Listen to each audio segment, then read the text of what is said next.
aquí y voy a compartir un poco mi pantalla.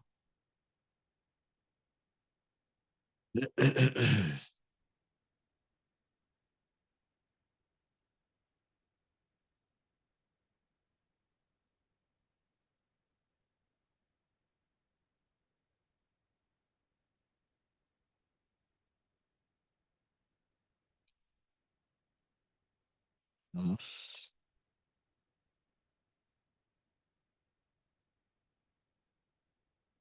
Y aquí.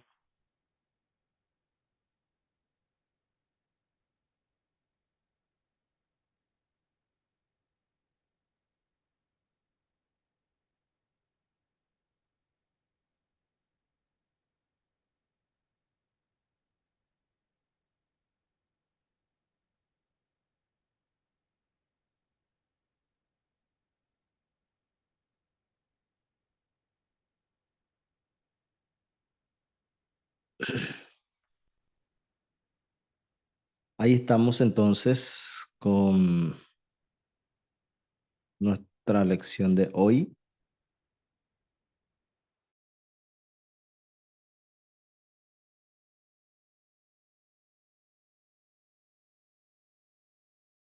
Y vamos a desarrollar un poco, hermanos, lo que tiene que ver con la lección 3, que es cómo es Dios como nosotros. Esta es la lección que vamos a dar en este día.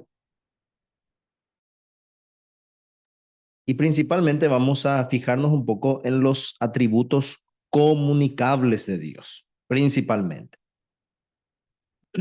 Y como ustedes ya habrán visto en su lección de esta semana, bueno, hacemos un repaso, ya que habíamos definido nosotros los atributos de Dios como las perfecciones de la esencia de Dios que se revelan de varias maneras a través de la historia. Dios se ha revelado de diferentes maneras en la historia y lo ha hecho entonces perfectamente.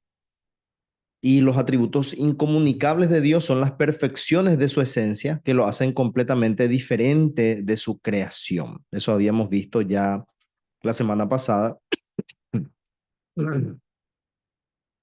donde habíamos reflexionado un poco sobre los atributos incomunicables, cómo Dios es diferente a nosotros. Y los atributos comunicables de Dios son las perfecciones de la esencia de Dios que son similares a las cualidades de su creación, pero claro, sabemos, hermanos, que son perfectas, en nosotros son limitadas. En esta lección nosotros vamos a centrarnos un poco en lo que es las perfecciones divinas, pero que son comunicables, ¿verdad? Que son similares a las cualidades que tiene su creación.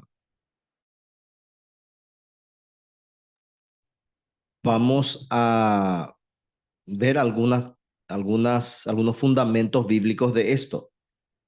Primero, hermanos, hay que entender que nosotros somos limitados. Entonces, cuando hablamos de Dios, siempre vamos a tener esas limitaciones. No vamos a poder conocer en estas lecciones, aprendimos que Dios es completamente diferente a su creación. Es decir, Dios es trascendente, no solo en alguna de sus perfecciones, sino en todas sus perfecciones, Dios es diferente. Pero también todos conocemos y sabemos lo que dice la Escritura, que describe a Dios como si fuera similar a su creación. A esto nosotros le llamamos la inmanencia de Dios. Dios se describe, Dios actúa dentro de la historia, dentro del tiempo, en su creación. Entonces decimos que Dios es cercano, es inmanente.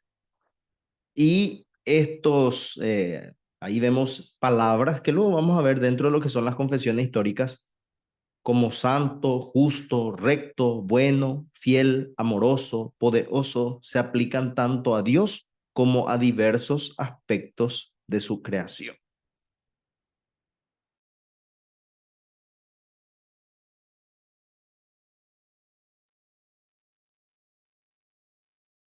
Aquí vamos a ver las estrategias. En este capítulo vamos a ver tres estrategias que los teólogos, especialmente los académicos medievales, se enfocaron mucho en ese tiempo en la teología natural. Tenemos que recordar, hermanos, que aproximadamente desde el 180 hasta 600 tenemos lo que es la patrística y luego tenemos la escolástica, es decir, teología medieval, y eso desde el 600 hasta el 1400 aproximadamente, hasta allí va entonces esa división. Recordemos que dentro de lo que es la patrística había un énfasis neoplatónico, más místico, y también dentro de lo que es la patrística había un énfasis más lógico con Aristóteles. ¿Sí? Recordemos un poco eso.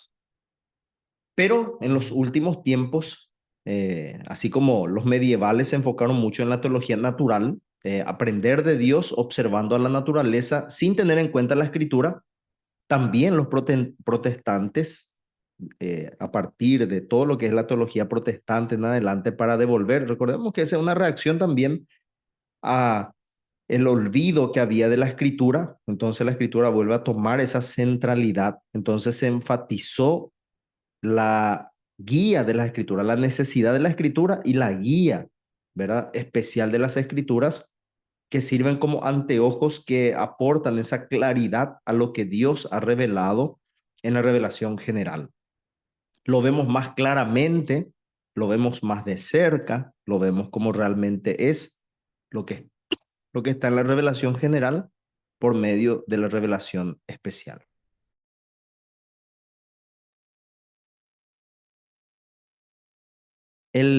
Aquí vamos a ver estos tres caminos, ¿verdad? Este primer camino, el camino de la negación, en resumen, equivale a inferir verdades acerca de Dios al contrastarlo con la creación.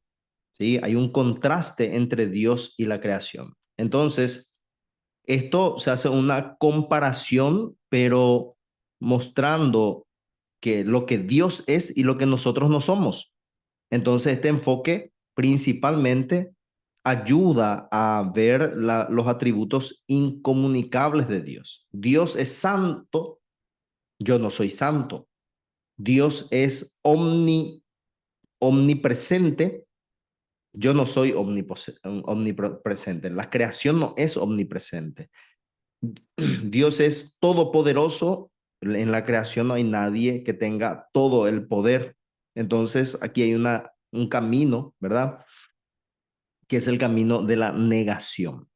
Podemos decir que es una estrategia, un método dialéctico, ¿verdad? Donde hay dos puntos en contraste.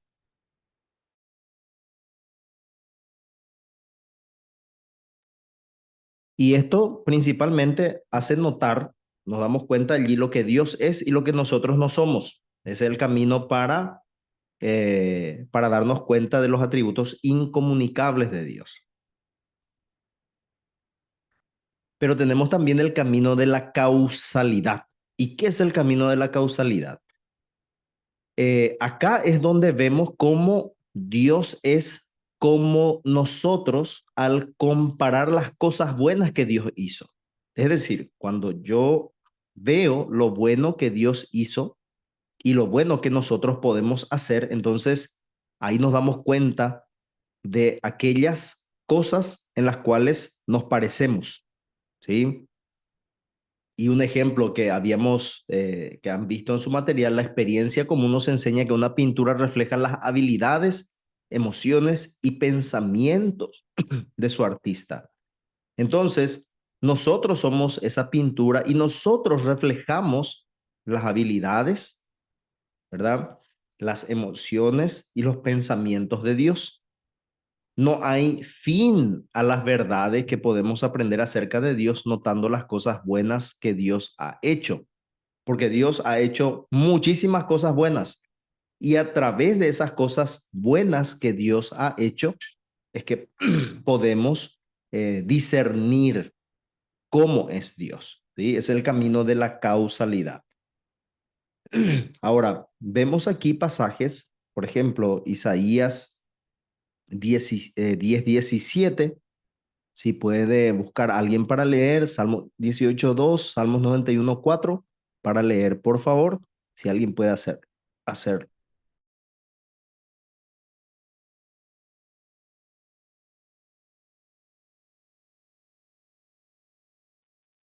¿Quién encontró primero el texto? A ver.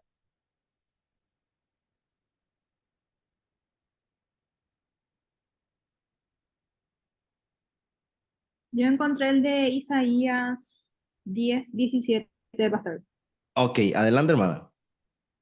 Dice, la luz de Israel será un fuego y su santo será una llama, que en un día consumirá por completo sus cardos y sus espinos. Ahí tenemos, por ejemplo, una descripción, ¿verdad? Hay una narración, hay una narración, hay una comparación, ¿verdad? Respecto a lo que Dios hizo y lo que Dios es. Y ahí va describiendo a Dios, porque nosotros sabemos que en diferentes partes de la escritura, lo que dice Isaías se utiliza como para describir a Dios. Tenemos el Salmo 18:2. ¿Quién encontró ese salmo?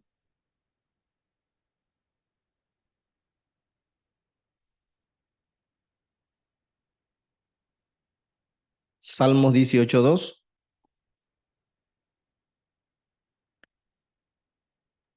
Pastor, Sí,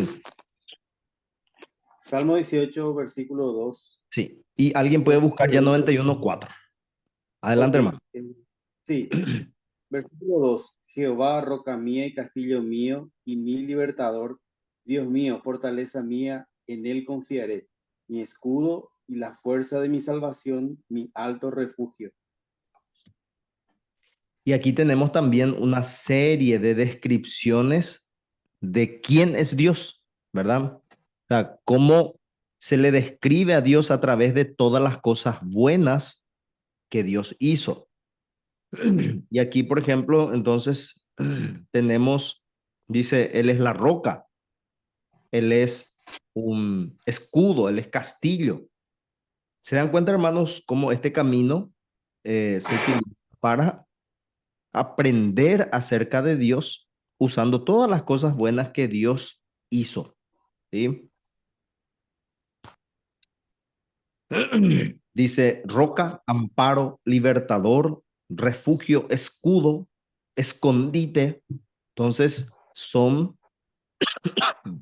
descripciones de Dios. No son descripciones literales, porque Dios no es una roca, pero sí es una metáfora. ¿Sí? Entonces, a través de lo que Dios ha creado, de lo bueno que Dios ha creado, es que podemos aprender acerca de Dios. ¿Sí? Este es el camino de la causalidad. Y luego tenemos el camino de la eminencia. El camino de la eminencia habla de la superioridad o grandeza de Dios. Y esto también nos ayuda a identificar los atributos comunicables haciendo una comparación entre Dios y su creación.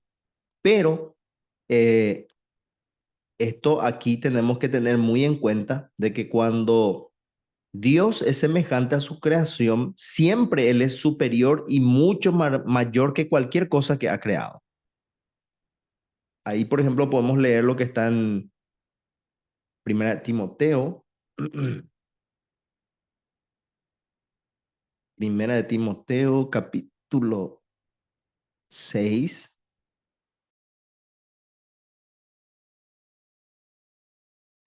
versículos 15 y 16, dice, al cual Dios a su debido tiempo hará que se cumpla al único y bendito soberano, Rey de reyes, Señor de señores, al único inmortal que vive en la luz inaccesible, a quien nadie ha visto ni puede ver. A él sea el honor y el poder eternamente. Amén. Entonces, Dios siempre es mucho mayor de lo que Él ha creado. Dios puede el hombre puede santificarse. Es más, también sabemos que Dios es santo, 3 veces santo. El hombre puede ejercer justicia, pero Dios es justísimo. El hombre puede usar sabiduría, tener sabiduría, pero Dios es sapientísimo. Entonces, eminentemente, Dios es superior, es más grande en cualquier atributo que pueda tener o que pueda parecerse a su creación. Dios siempre está por encima. Así que vemos entonces estos 3 caminos. Negación. Dios es, yo no soy, o su creación no es. Causalidad. Dios ha hecho cosas buenas y por medio de esas cosas buenas podemos aprender acerca de Dios. El camino de la eminencia. En cualquier cosa donde Dios se compare a su creación, Él es siempre superior y mucho más grande. Son los 3 caminos que se utilizan, ¿verdad?, para inferir los atributos de Dios, sean estos comunicables o incomunicables. Y aquí también es importante notar un poco lo que es la humanidad, el ser humano dentro de lo que es la creación.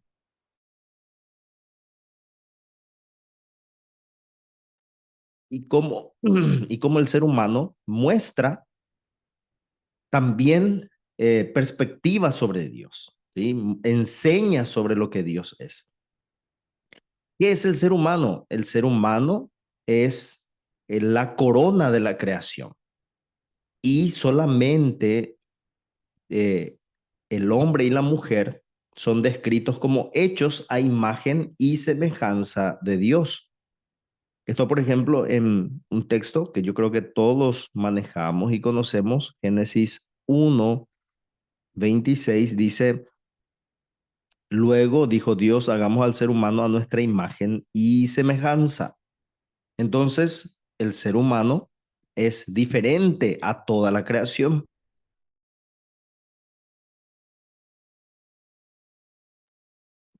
Disculpen que estoy cortando un poco, es que estoy con un ataque de tos, hermanos, y por eso es que a veces paro un poquitito y me silencio. Eh, entonces, el ser humano es totalmente diferente a Dios, totalmente diferente en cuanto a su creación y en cuanto a lo que Él es de Dios. Es su imagen y semejanza. O el Salmo 8, versículos 3 al 5, dice: cuando contemplo tus cielos, obra, obra de tus dedos, la luna y las estrellas que allí fijaste, me pregunto, ¿qué es el hombre para que en él pienses? ¿Qué es el hijo del hombre para que lo tomes en cuenta? Lo hiciste poco menor que los ángeles y lo coronaste de gloria y de honra. Le diste dominio sobre la obra de tus manos, todo lo pusiste bajo sus pies. Así que, hermanos, vemos ahí que aunque el ser humano, comparando con todo el universo, puede ser muy pequeñito, tiene, tiene un lugar especial dentro de lo que es la creación por ser hecho a imagen y semejanza de Dios.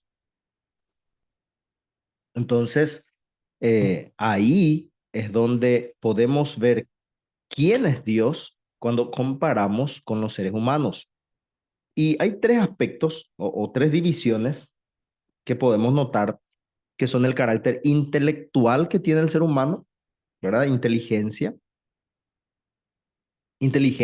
imaginación, memoria, creatividad, son atributos intelectuales.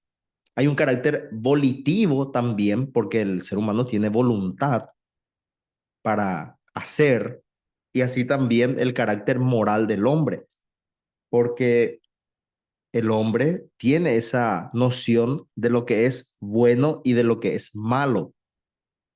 Y eso tiene, sí o sí, todo ser humano tiene la intuición de lo bueno y de lo malo. Ahora, es cierto que algunas personas a lo bueno le llaman malo y a lo malo le llaman bueno. allí hay un error, hay una mentira respecto a lo que Dios dice que es bueno y el ser humano dice que eso es malo. Pero sí está ese carácter moral. Su moralidad puede ser antibíblica, pero tiene una moralidad, es decir, tiene una concepción de lo que es bueno y de lo que es malo.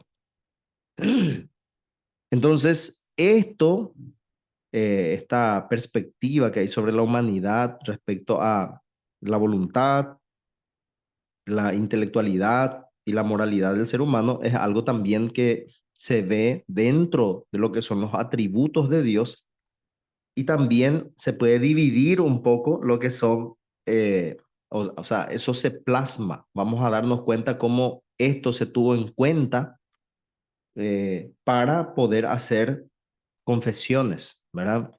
Ese trabajo de teología sistemática que tan útil nos es en las confesiones. Por ejemplo, la semana pasada, en esta semana estuvimos viendo, por ejemplo, la confesión luterana de Habsburgo, confesión belga y catecismo menor de Westminster. Nos cuenta un poco cuáles son los atributos comunicables e incomunicables, ¿verdad? Que vemos de Dios que se mencionan. Por ejemplo, en la confesión luterana de Habsburgo hay una esencia divina que se llama y que es Dios, eterno, incorpóreo, sin partes, ¿verdad? Luego, hasta allí son incomunicables poder, sabiduría, bondad, infinitos. Eso es comunicable. ¿Por qué? Porque el hombre puede también tener eso. Ahora, hay un ser espiritual único, simple, al que llamamos Dios. Y ahí la unicidad, la simplicidad son cosas que solamente Dios tiene. Eterno, incomprensible, invisible, inmutable, infinito, todopoderoso. Hasta allí todo es incomunicable, pero luego, aunque en perfección, hablamos nosotros del principio el camino de la eminencia, y acá está usando eso, dice perfectamente, todo lo demás se puede ver en el ser humano, pero en Dios es perfecto, es mucho más grande. Y ahí dice sabio, justo, bueno y fuente superabundante de todos los bienes. Y luego también vemos en la confesión, en el catecismo menor de Westminster, también hay esta distinción. Vemos comunicable e incomunicable. Dios es espíritu, infinito, eterno e inmutable en su ser. E inmutable, ¿verdad? Luego, todo lo demás en su ser, es decir, que existe, sabiduría, poder, santidad, bondad, justicia y verdad, tienen que ver con atributos comunicables, ¿sí? Así que esto vemos y es comunicable e incomunicable, pero ahora tenemos nosotros esas tres categorías: intelectual, intelectualidad, voluntad y moral. Y vamos a ver un poco cómo se ubican esto dentro de lo que son estas confesiones, porque aparte de tener en cuenta la inmanencia y la trascendencia de Dios, los atributos comunicables e incomunicables, también tiene en cuenta estas divisiones. Entonces, eh, acá podemos ver fácilmente cómo la sabiduría, poder y bondad de Dios mencionada en el primer artículo de la Confesión de Habsburgo se alinean con estas tres categorías generales. Sabiduría trata con la mente de Dios y representa los atributos intelectuales. Poder se ocupa de la voluntad de Dios y representa los atributos volitivos de Dios. Y la bondad se ocupa de los atributos morales de Dios. Luego, vemos también los cuatro atributos comunicables numerados en la confesión belga. El término sabio cae en la categoría de atributos intelectuales de Dios.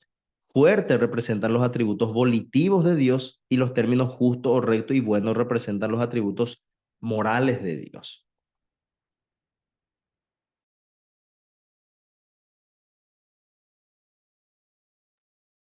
Y en la confesión de fe de Westminster, en el catecismo menor, sigue también este patrón, ¿verdad? Después de la categoría algo inusual del ser o existencia de Dios, la sabiduría representa los atributos intelectuales de Dios.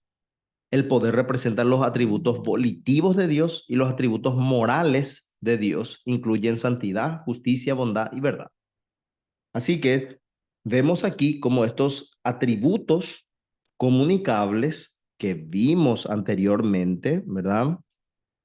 Los atributos comunicables que tenemos aquí están dentro, están los incomunicables y los comunicables. Y los comunicables se vuelven a dividir en estas categorías: intelectual, voluntad y moral del hombre.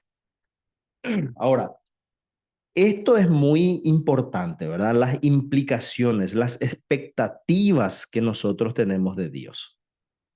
Porque todo esto genera expectativa.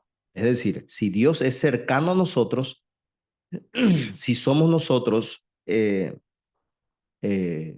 hechos a imagen y semejanza de Dios, y Dios no cambia, entonces nosotros podemos tener una expectativa errónea de lo que Dios puede hacer. Por eso hay que entender bien respecto a estos atributos, ¿sí? Entonces, ¿qué es lo que pasa? Se interpreta mal cómo Dios actuó en los tiempos bíblicos y entonces hay falsa expectativa cómo Dios puede actuar hoy en nuestras vidas, y esto puede causar una decepción cuando no entendemos bien que la soberanía de Dios está por encima o está dirigiendo estos atributos. Entonces, a veces nosotros podemos decir, Dios tiene que hacer esto y puede que no. Entonces, todos los atributos de Dios son sin límites, desligados del tiempo y libres de toda variación, ¿sí? O sea, Dios está por encima de todo y Dios es libre para hacer lo que Él desea. Pero cuando Dios se involucra en su creación y manifiesta sus atributos, lo hace de diferentes maneras y en diferentes momentos. Dios no obra siempre de la misma manera. Aunque siempre es omnisciente, a veces eso manifiesta en nuestras vidas y a veces no. Dios es siempre poderoso, pero a veces nos muestra su poder obrando en la historia, obrando en nuestra vida con gran poder, pero a veces no. Dios sabe todo, pero a veces nosotros quedamos en oscuridad y a veces Dios nos muestra lo que nosotros tenemos que hacer. Dios siempre es bueno, santo, justo, misericordioso, lleno de amor. Y a veces estos atributos se vieron dentro de lo que es la historia del pueblo de Dios en el Antiguo Testamento, en el Nuevo Testamento, y dieron gracias a Dios. Por ejemplo, los 10 leprosos, los 10 fueron sanados. Uno vino a dar gracias, pero probablemente todos también estaban agradecidos por ese milagro. Pero no todos fueron sanados de la lepra, porque habían otros que también creyeron en Jesús como el Hijo de Dios, pero no por esa fe tuvieron esa sanidad en su vida. Es decir, que Dios es lo que es siempre y Dios puede hacer todo lo que quiere, todo lo bueno que su naturaleza le manda a hacer, pero no significa que siempre lo va a hacer en la manera que lo ha hecho a través de la historia. Entonces, tenemos que tener esa expectativa correcta de Dios. Dios puede hacerlo todo, sí. Dios puede hacerlo todo bien, sí. Dios puede ayudarnos en todo, sí. Pero Él lo hace conforme a su soberanía, conforme a su sabiduría, conforme a su propósito, conforme a su plan eterno. Dios lo hace todo para su gloria. Y por eso es que nosotros no podemos decir que sí o sí va a ser de una manera, porque puede ser lo contrario. Esto pasó, por ejemplo, con la vida hace poco, el tema de este cantante que tenía cáncer y que muchos oraron por él y declararon sanidad sobre su vida, le dieron profecías de que iba a sanar, pero murió de cáncer.